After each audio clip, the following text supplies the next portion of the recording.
ICU में पद्मा मौत से जूझ रही है। राघव पर मर्डर का इल्जाम और अंजलि ने बिछाया प्यार का जाल युवराज के लिए। सच बचेगा या सब खत्म हो जाएगा? सिर्फ आज के एपिसोड में सच की सबसे खतरनाक लड़ाई। सीरियल एडवोकेट अंजलि अवस्थी की शुरुआत होती है। पंकज ने कहा, अंजलि जरा पद्मा के बारे में भी सोचो। उसने जोड़ा, राघव उसी युवराज की पैरवी कर चुका है जिसने पद्मा का सब कुछ बर्बाद किया था। फिर सीधा वार किया, अगर तुम राघव का साथ दोगी लोग तुम्हें भी माफ नहीं करेंगे। अंजलि ने जवाब दिया, आज कोई मेरा यकीन ना करे, लेकिन जब सच सामने आएगा सबको मुझ पर भरोसा होगा। उसने राघव की ओर देखा और कहा, मैं तुम्हारे साथ हूँ। राघव ने ठंडी आवाज में कहा, मुझे तुम्हारी मदद नहीं चाहिए। फिर राघव ने भजन को घूरते हुए कहा, मैं तुझे कोर्ट में हराकर दिखाऊंगा, फिर सबको पता चलेगा कि असली वकील कौन है। पंकज ने बीच में टोका, राघव बेस्ट नहीं है। वह कहता है, पद्मा की हालत बहुत नाजुक है, अगर उसे कुछ हुआ तो तुम्हें जेल जाना ही होगा। यह सुनकर अंजलि का चेहरा उतर गया। उसने बिना देर के अस्पताल की ओर दौड़ लगाई। क्या पद्मा बच पाएगी? देखिए आगे वीडियो में। अंजलि के जाने के बाद भजन ने राघव से कहा, आशीर्वाद चाहिए, मेरा पहला केस है। राघव ने उसे जोर से थप्पड़ मारते हुए कहा, आशीर्वाद मांगता है, पहले काबिल बन। भजन ने गुस्से में कहा, इस थप्पड़ का हिसाब मिलेगा, जब तुम कोर्ट से बाहर निकलोगे लोग तुम्हें भी थप्पड़ मारेंगे।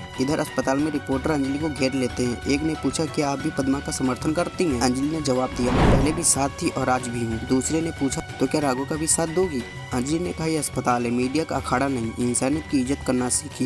ये आईसीयू है, निजी रूम नहीं, यहाँ शोर नहीं, दुआएं चलती हैं। दोस्तों, क्या अंजलि की बात से आप सहमत हैं? कमेंट में जरूर बताएं। फिर अंजलि के फोन पर गौरव का कॉल आता है। गौरव बोला, पैसे की फिक्र मत करो, बस राघव को बचा लो। अंजलि ने कहा, मुद्दा पैसों का नहीं है, उनका घमंड है, वो मेरी मदद नहीं लेना चाहते। उसने जोड़ा, लेकिन उन्हें मेरी जरूरत, वो माने या ना माने। गौरव ने अंजलि से पूछा, क्या तुम राघव के साथ हो? अंजलि ने जवाब दिया, मैं अभी भी अस्पताल में हूँ, पद्मा से मिलने आई हूँ। गौरव ने पूछा, पद्मा की हालत कैसी है? अंजलि ने गंभीरता से कहा, बहुत नाजुक, अगर उसे कुछ हो गया तो पुलिस ही गवाह, राघव को कोई नहीं बचा पाएगा। अंजलि इमोशनल हो जाती है। उसने पद्मा का हाथ थामा और कहा, पद्मा उठो, तुम्हें हार नहीं माननी है। उसने फुसफुसाकर कहा, अगर तुम्हें कुछ हुआ तो राघव जेल चला जाएगा, मैं तुम्हारे साथ हूँ हमेशा। दूसरी तरफ चंद्रभान मीडिया से कह रहा था, पद्मा को न्याय दिलाना सबका कर्तव्य। अंजलि वहाँ पहुंची। उसने सबके सामने कहा, न्याय की बात करने से पहले अपना दामन देखिए। अंजलि ने ताना मारते हुए कहा, जिस युवराज ने पद्मा के साथ छेड़छाड़ की थी वो आपका बेटा है, अगले एपिसोड में देखने को मिलेगा। अंजलि ने महक से कहा, हमें युवराज को फंसाना होगा। उसने जोड़ा, तुम्हें उससे प्यार का नाटक करना होगा। महक ने युवराज को कॉल किया और बोली, मैं तुम्हें बहुत मिस करती हूँ, तुम कब बाहर आओगे? युवराज हंसा और कहा, जल्दी, खेल शुरू हो चुका है। महक ने सारी बात अंजलि को बताई। अंजलि ने कहा, अब वो खुद अपनी चाल में फंसेगा और इस बार कोई उसे बचा नहीं पाएगा। दोस्तों, क्या महक का प्यार का जाल युवराज को फंसाएगा या फिर कोई तीसरा खेल भी चल रहा है? अब अगली कड़ी में होगा सबसे बड़ा खुलासा। देखना मत भूलिए अगला एपिसोड।